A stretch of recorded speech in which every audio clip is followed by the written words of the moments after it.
Yeah, man, that's a pretty common phrase. Anyway, we'll get started with that Texans-Chargers game on Saturday. It should be an interesting one, which, as we mentioned, you can see here on NFL Network. Floria, what are you paying attention to in that game?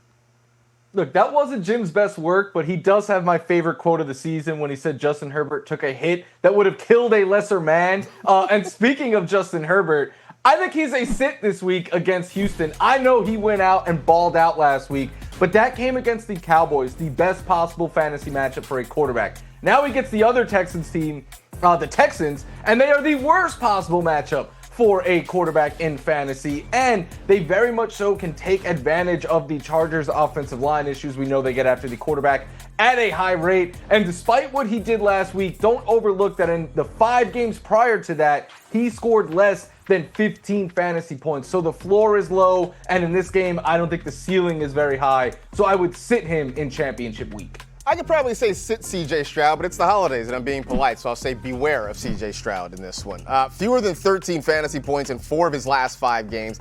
8 games with 1 or fewer touchdown passes this season, and the Chargers have been tough on quarterbacks. 3rd worst matchup for the position this season. 2nd fewest touchdown passes allowed. 3rd most interceptions. This is a recipe for a really bad number for C.J. Stroud if you dare to start him.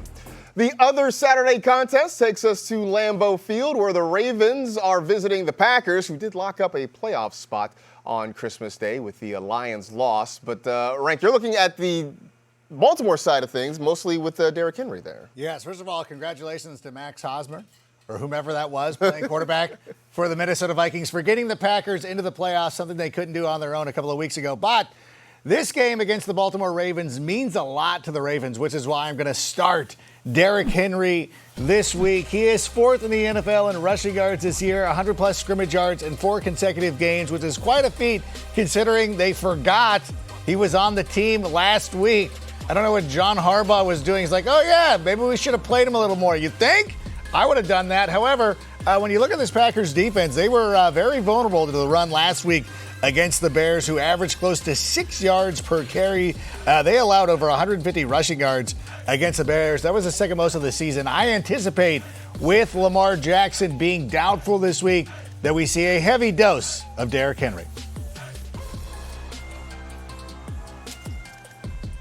A bit more weary about the Packers wide receivers, because like Rank just said, they clinched their playoff spot already. So Jordan Love's been up in the air this week. Christian Watson's been playing through injury. Romeo Doubs was banged up last we saw him. Do they opt to rest their guys or maybe take a little bit of their snaps off their plate with having all of their full allotment of receivers available? I'm worried about them maybe mixing and matching a bit. Plus, they've run the ball at such a high rate, 6th lowest pass rate this season. If you need to play one, I would go Christian Watson, but the Ravens have been so tough against receivers as of late that I think I'm trying to get away from all of them. Next up, a really interesting matchup, at least on paper, between the Eagles and the Buffalo Bills. And I'm going to start by saying, look, I don't think you can fully get away from Jalen Hurts because you probably don't have another quarterback that has that kind of ceiling. But I would say you should beware of starting Jalen Hurts in this one. You look over the recent weeks, Hurts' best performances have come against some really good matchups, against some really bad defenses. Not so much in the tougher matchups. And the Bills have been very tough on quarterbacks so far this season. But we know this Buffalo defense is bad against the run. I expect we're going to see a lot of Saquon Barkley. And if Hurts is going to have success, it's probably going to be more as a runner than as a passer. The downside to that is he's not run nearly as much this year. He hasn't had more than 40 rushing yards in a game since way back in week 4. But maybe he gets out of the pocket. Maybe he does something like this. And that's a way for him, I think, to otherwise put up a pretty good number against the Bills defense. I'm going to say that we start Josh Allen this week. And I'm sorry, Ken. I know that I am the number 1 Josh Allen fan on this show, and everybody knows this. I've got a lot of questions. I don't know if people are freaking out, but this is when people are using their phone a friend with me, and they're like, what do we do with Josh Allen? I'm like, what do you mean? Like, Josh Allen has a great history against the Philadelphia Eagles.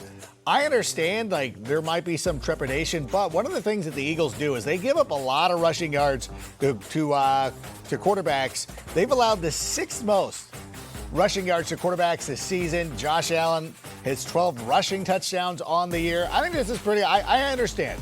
It's a championship game. You want to be extra sure. Do not overthink this. Make sure you are starting Josh Allen. Josh Allen's been too good to get away from him. I don't care what the matchup says. Of course, Christmas Day was on Thursday. We had a trio of games, and here were some of the gifts you may have found under your fantasy tree. Dak Prescott, 22.6 points. Ja'Cory Krosky-Merritt, who was a late start after Chris Rodriguez was scratched, gave you 22.5.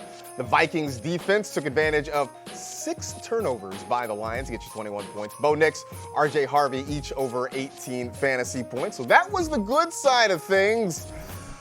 But not everything was so good from what we saw on Thursday in Florida. What did you take away from the trio of holiday games? Well, first of all, Kendall tried to do me a solid on Tuesday. Was it Tuesday's show? Was it Wednesday's show? What did we do the white elephant gift? And I got Ja'Cory Krosky-Merritt. Remember that? And I was like so upset. I'm like, I should have listened. So I apologize to you, Kendall.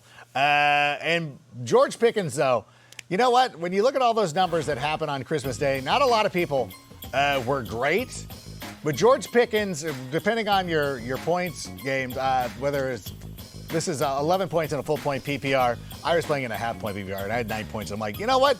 It feels like a win. Like considering everything that was going on Saturday, just the fact that it wasn't a complete disaster, the fact that I didn't get a Christmas bagel or something like that, like I'll take it. I think there's other areas I can make up for the ground that I've lost. But you know what? Could have been worse, and thankfully it wasn't.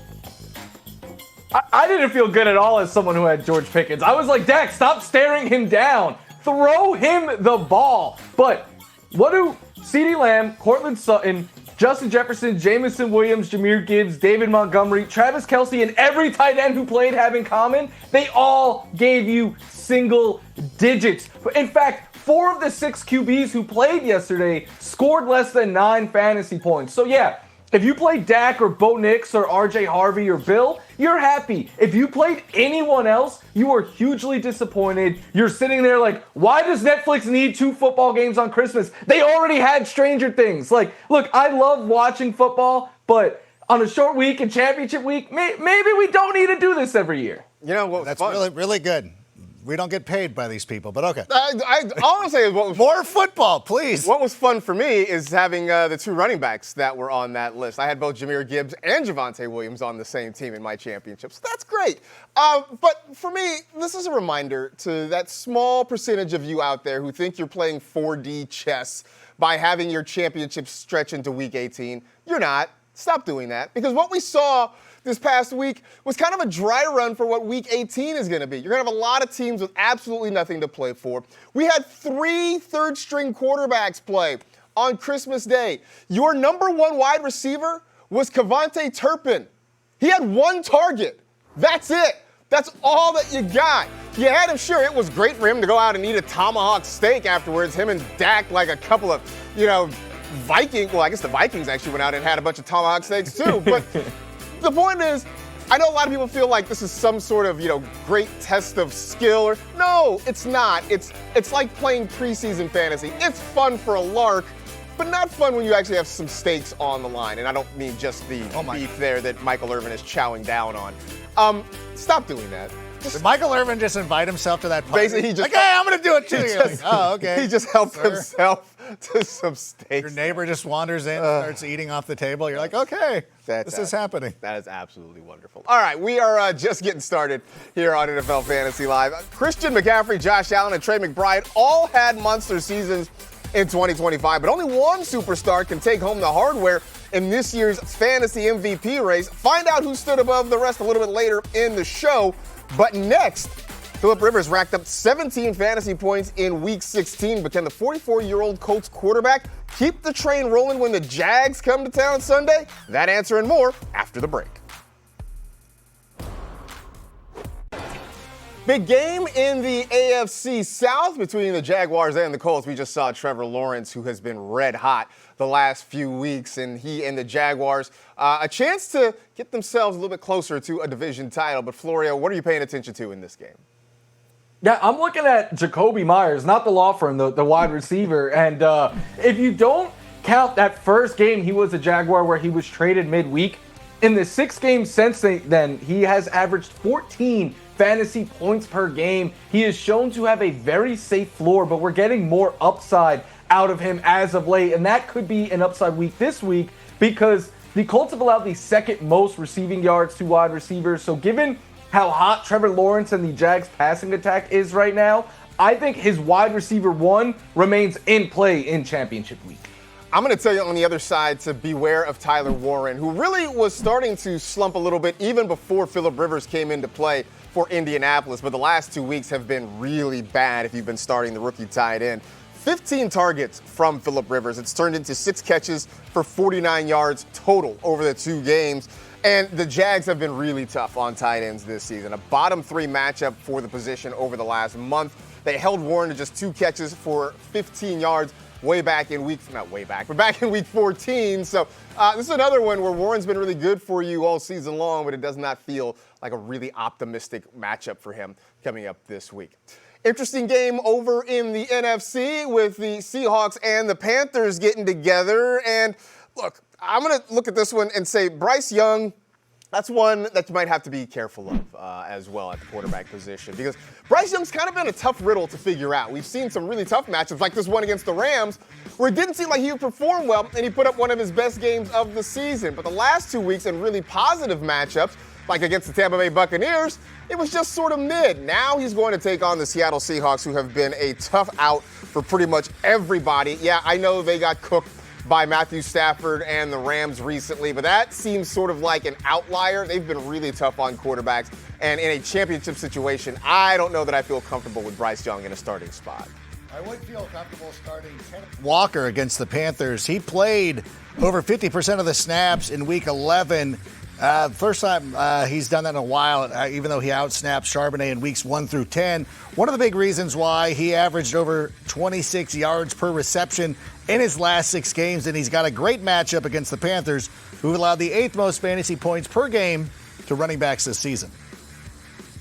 Matchup in the AFC North with the Steelers and the Browns facing off against one another. And I see you rubbing your hands over there because I feel like this one might be kind of a shout out to one person in particular.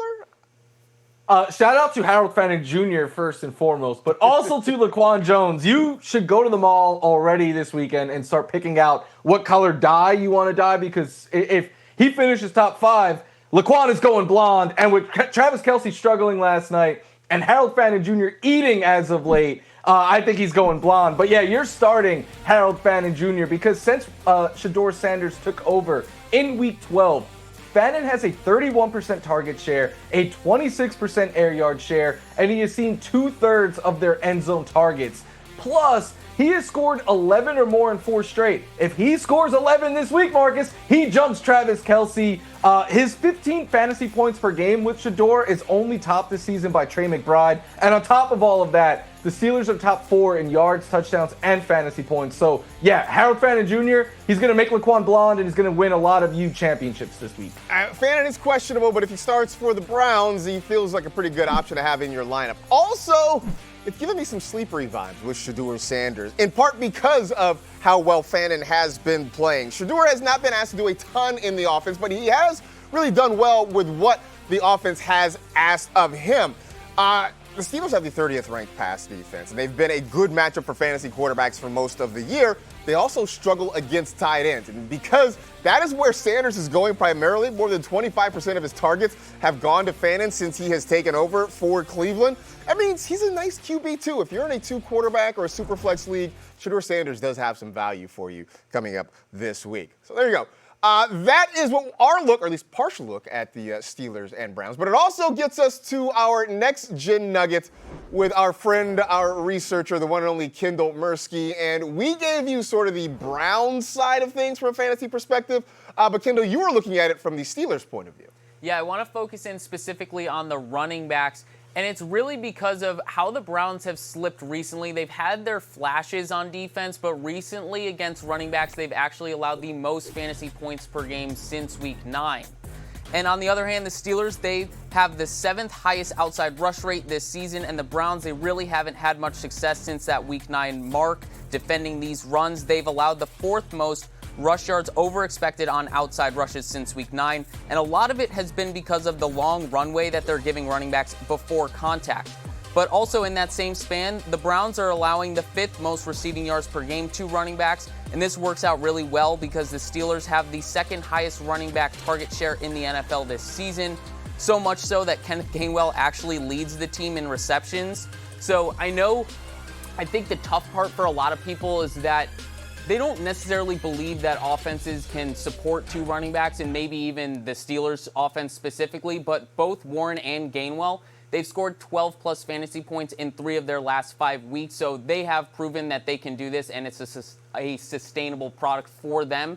And against the Browns this week, I think it's specifically fruitful. All right, Kenneth Gainwell carried multiple of my teams down the late season and into the playoffs, so I certainly believe it. Appreciate it, as always, Kendall. All right, when we come back, Caleb Williams and Brock Purdy face off this week on Sunday Night Football. So which of these 2 young guns do we think should be in your championship lineup? That surprise answer when we come back.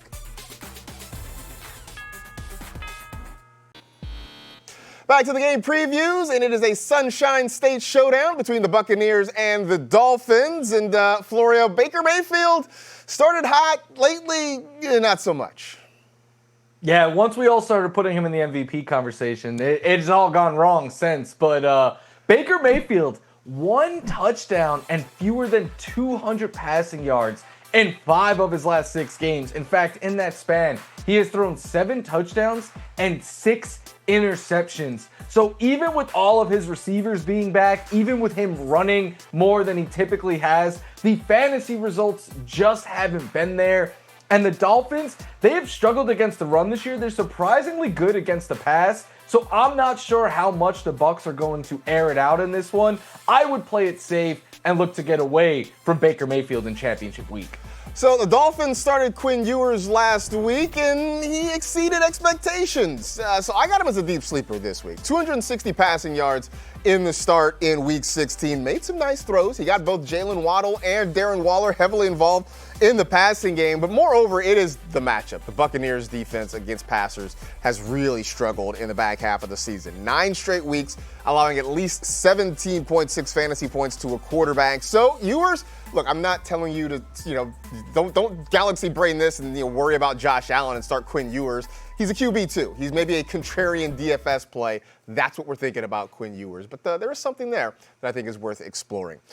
Interesting one on Sunday Night Football. It is the Bears against the 49ers in Santa Clara. And Rank, you're looking at the Bears backfield, huh? Yeah, both teams have clinched a playoff spot moving forward, but there is still a lot to be decided, especially with the number 1 overall seed in play in the NFC here. Both San Francisco and the Bears can lay claim to it. But one of the ways the Bears could go out there and capture this game is leaning on the running attack, which is why I'm saying to start DeAndre Swift in this one. He's had 3 rushing touchdowns in his last 4 games. He's averaging close to 16 fantasy points per game in those 4. And there are a few teams that run the ball more than the Chicago Bears this season. And as a matter of fact, they have the 2nd most rushing yards in the NFL this year. In San Francisco, for as great as they've played, ever since Fred Warner went out, they have struggled at stopping the run. There are few, if any, teams that give up more yardage on the ground than the 49ers. So DeAndre Swift and Kyle Monangai are both in play for championship week. Yeah, I'm flexing Kyle Monangai in a championship myself. And in that same lineup, I am starting Brock Purdy because Purdy and the 49ers the last couple of weeks have been the healthiest they have really been all year. And to no surprise, he's topped 26 fantasy points in each of his last 2 with 8 touchdown passes in those games. And the Bears, they've allowed the 5th most touchdown passes this season. I know George Kittle is up in the air, but Jawan Jennings is there, CMC. There's a lot of different ways they could win through the air. And given what the 49ers defense has been, I think this has a chance to be a high-scoring, back-and-forth kind of game. So, yeah, I'm starting Brock Purdy, and I think a lot of you should as well. I think this is going to be a sneaky, high-scoring game between these 2 teams coming up this weekend. But as we take a little bit more of a look, it is time now for Seize the Season, presented by Caesars Sportsbook. And according to Caesars Sportsbook, here are the most likely players to score the first touchdown during this week's Sunday night showdown between the Bears and the 49ers. Christian McCaffrey, no surprise, at the top of the list, followed by DeAndre Swift. Of course, George Kittle as Florio mentioned, still uncertain for the game, followed by Kyle Monangai and then Colston Loveland rounding out the top 5. So of that group, or maybe somebody not listed there, Florio, who do you think finds the end zone first? Yeah, I've been taking some deeper shots as of late here, but I really like that number next to CMC. So I'm going to go with Christian McCaffrey because he has 8 touchdowns, 8 in his last 5 games. And he leads the NFL in games with a touchdown this season at 11. Plus, he could do it on the ground. He might be their top target, especially in the red zone if George Kittle does not suit up this week against a team that has allowed a lot of touchdowns. I think there's going to be a lot of points scored in this game, and CMC certainly going to get his good share of them. New users can get their first bet matched up to $250, win or lose. Must be 21 or older. See Caesars.com/promos for full terms.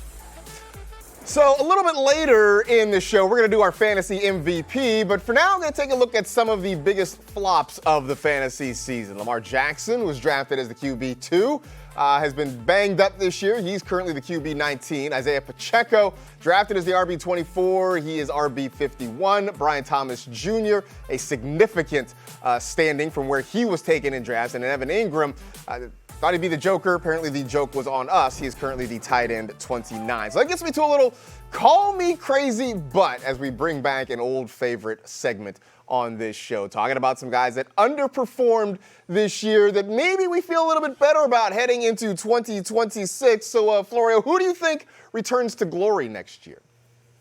This might not be the craziest call, but I'm going with my guy, Jaden Daniels here, who it's just been a lost season for him, right? Like, he missed time due to a knee sprain, a hamstring strain, and then a left elbow dislocation. None of those are injuries that I worry about hampering him next season. And just to remind you how good he is, he hit the second most fantasy points ever by a rookie quarterback, arguably the greatest rookie quarterback season in real life terms. And this year, in games that he finished, there wasn't many of them, but he averaged 20 fantasy points per game, which is exactly what he did last season. And because he missed time, I think you get a discount on him come draft season next year. So I will be drafting a whole bunch of Jaden Daniels, and I think you should as well. Right? All right. Yeah. Call me crazy, but Ashton Genty is going to live up to his fantasy potential next season. Not that he was a flop necessarily this year. He did finish as the running back 13, but a lot of people were drafting him in the first round. You were drafting him as perhaps the running back 5, the running back 6, somewhere there. Obviously, there's going to be a lot of questions with what happens with this Las Vegas Raiders organization. We don't know if Pete Carroll is going to return for another season. We don't know who the quarterback is going to be. There is a big matchup this weekend between them and the Giants for potentially the number 1 overall pick. There are a lot of questions to be answered with the Las Vegas Raiders over the next couple of months. But one of the things that I can be certain of is that whomever the coach is next year, they are going to make Ashton Genty the focal point of this offense. If they go out there and invest in this offensive line, Ashton Genty could be one of those guys who surprises a lot of people, especially since so many folks were burned this year by him. They might avoid him, but I'm going all in on Ashton Genty next season. Call me crazy, maybe it's not that crazy, but Justin Jefferson is going to rebound. He's just way too talented. And even in a season that has been pretty disappointing, to say the least, still a chance for him to get 1,000 yards receiving this year. Look, the biggest thing for the Vikings this offseason is going to be to figure out the quarterback situation. Is it J.J. McCarthy? Is it somebody else? But either way, whoever the signal caller is next year, I expect the priority is going to be to get number 18 involved as much as possible. And yeah, maybe you do get a little bit of a discount. Maybe he comes off the board in the second round instead of top of the first. But either way, Justin Jefferson, too good to be this bad again next year. Yeah, and then at tight end, you could call me crazy, but Colston Loveland, look, he was banged up to start the year. The Bears were clearly easing him in because of that. We saw him playing behind Cole Kmet early on, but as of late, he has been ascending, averaging 12 fantasy points per game since week 9. So the hand-picked first draft pick by Ben Johnson, he has shown he could play at a high level. I think this season they will drop more plays around him, and he explodes next year, but I think he's going to be a popular breakout pick. So unlike the other guys, I don't think you get a discount on him next year. We weren't wrong on Colston Loveland. We were just early. Stick around because... Welcome Back to NFL Fantasy Live. Drake May firmly in the conversation for NFL MVP. But Michael, you say it's the defense this week that we need to be looking out for. Yeah, because they get the Jets, and it's all about matchups when playing defenses. The Jets have allowed the 4th most fantasy points per game to opposing defenses, and they've taken sacks at the 2nd highest rate this season. But things have been worse since Brady Cook has taken over. The Saints scored 19 against them last week. The Jags had 10 the week before. It's not every week where I'm like, there's a must-start defense, but the Patriots, yeah, they feel pretty must-starty this week. Bill Belichick once quipped on to Cincinnati, and I will get myself to Cincinnati by saying start Joe Burrow against the Cardinals. He's had at least 19 fantasy points in 3 of 4. The Arizona Cardinals have allowed 15 touchdown passes in the last 6 weeks. That is the most in the NFL. They have no takeaways in 3 out of their last 4 games. So I know a lot of you have asked a question about Joe Burrow. I am here to say that you start him. And earlier in the show, I was talking about Ashton Genty for next year. Michael, what do we do with Ashton Genty this week against the Giants? While I do think he has a big year next year, I don't think he's quite done this season. He has a fantastic matchup against the Giants, who've allowed the most yards per carry, yards before contact, and we know that has been an issue for Genty in this offensive line. They also allow explosive runs at the highest rate. So I think he's going to see a lot of volume against a defense that gives up a lot of big plays. He just might win you a championship after all. Moving on to Saints at Titans. A lot of sleepers in this one, but one I'm looking at particularly, Tajay Spears, who leads the team in receptions since week 6.